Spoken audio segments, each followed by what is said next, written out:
Someone scared of change? Are you fearful of the unknown? How would you like to develop a new skill? Is there a way for you to abandon a bad habit or relationship? Change is painfully hard. Through reading books and my own personal experience, I'm here to let you know that change is possible, and through resilience, you too will be able to change and see it as a part of life, an easy part of life. I will share 5 tips for you to use today in order for you to start changing your life. But first, why is change so hard? As I just mentioned, the fear of the unknown. It is the whole, I don't know. And because I don't know, I am scared. I haven't done this before and it's uncomfortable. I like being in my comfort zone, and my comfort zone gives me peace.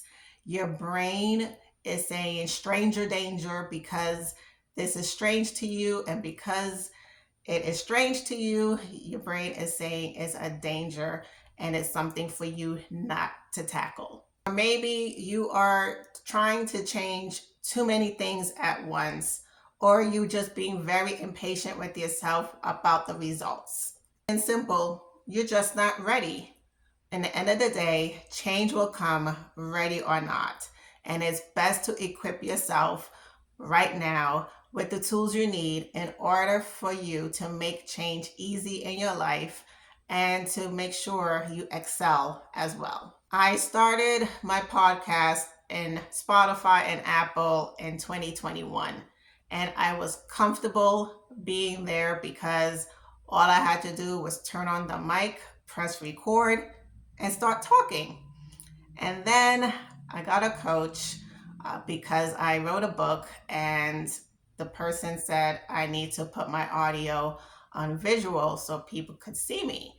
And of course, in my head, because I wasn't gonna answer back to the person, I thought there's no need for me to be on video. Audio is good. Even me doing audio was hard for me because I had this thing of I didn't like my voice, and I shared that in a video about public speaking. You could check that out. It was hard for me to come to grasp the fact that this coach clearly knows what he's doing, hence why he is my coach. And it was part of my evolution to go from audio to visual. And it took me 6 months to finally jump from audio podcast to video podcast. Of course, once I did, I was nervous to the core because it was, what if it's bad? What if no one listens? What it was all the what ifs I used for audio. I had it for visual, and plus the whole visual, it was okay, I have to make sure my hair is okay. I have to make sure my makeup is okay. I have to make sure my clothes is okay. Is there a spot on my shirt? It was all these little things that was preventing me from uploading videos. And then finally, I just uploaded a random video and surprisingly got over 900 views on that one. But it was the whole fear of the unknown, of what ifs, and being pushed to get out of my comfort zone. And once I was able to, it helped me evolve and to tackle more things. And that's what changes do. And let's start with tip number 1 of how to make change easy. Choose one thing to focus at a time. As I mentioned, I went from audio to video. It will be crazy if you just did both of them at the same time, because you will be too consumed with both of them and then you will do none of them. So it's important to just choose one thing at a time. For example, if you want to exercise and you say to yourself, okay, let me start in the morning, but you're not a morning person, how about start being a morning person first and then incorporate working out in the morning?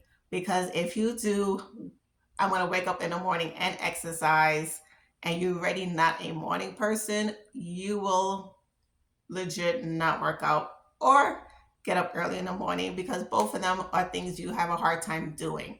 So it's important to just focus on one thing at a time. And once you master that, then you add the next thing that you want to change. Find it as a reward. Is it a benefit to you? Is it worth it? Find your why, because if you don't have a strong why for this change, you're about to go back to the old habit and it'll be pointless. So, for example, exercising. What is your reward? What is your why? Is it to live longer so you can see your grandkids? Is it for you not to repeat the generational cycle of obesity in your family and people dying of heart disease at the age of 50 or less? What is your why? What is your reward for exercising? Remind yourself of that daily. Put post-its, put a note on your phone, do whatever you have to do in order for you to see that reward. Because just like the reward of you not exercising, now there's a reward for you for exercising. And you have to give that to your brain so your brain could say, oh, there's a reward for exercising.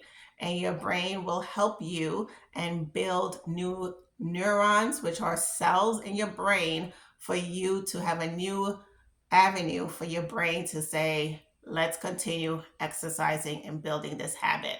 Remind yourself that failure is a part of the process.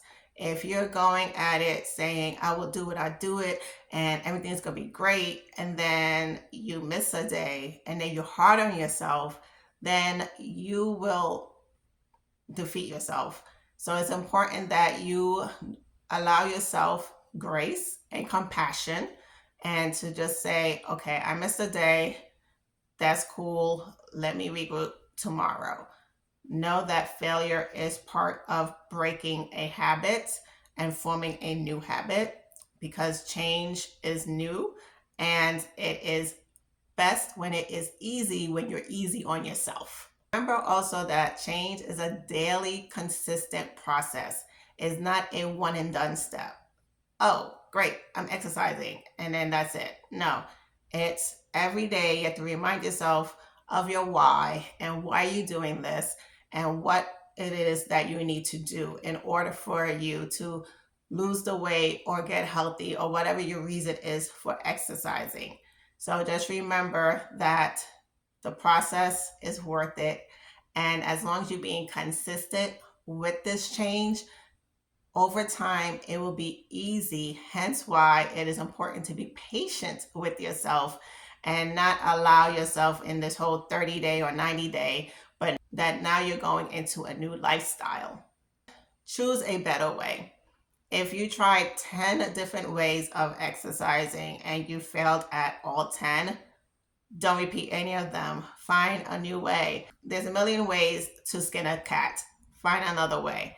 Let's say you already tried working out in the morning, it doesn't work for you. Okay, how about going to the gym? But suppose that didn't work for you. How about get a personal trainer? Personal trainers are really good because they motivate you and make sure that you are attending the gym or doing the exercises you need to do.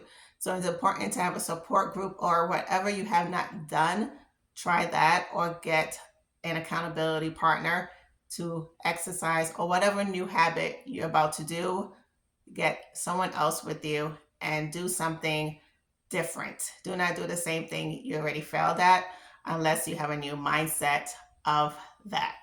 It's very important that you make change easy on you, because this is something that you have not done before. The habit or the skill that you've been doing for 20, 30, 40 years, you cannot break it in one day. So give yourself compassion, give yourself patience, and allow the process to work itself. Also remember to celebrate your small wins along the way and have monthly checkups with yourself. See how you've been progressing and what needs to be adjusted. And then if you're able to add another change, you got to add it to month 2 or month 3. Don't just continue on and not keep track of your progress, because as I said, daily consistency is key. And when you check your progress, you will be happy because you're seeing the results. not only physically, but mentally as well. And then you will say to yourself, oh, if I did this, I could do this too. Once you see that change is a good thing and an easy thing to do, you will look at other parts of your life that you will realize it is time for a change. Ready to free yourself of self doubt? Check out the next video. Stay resilient.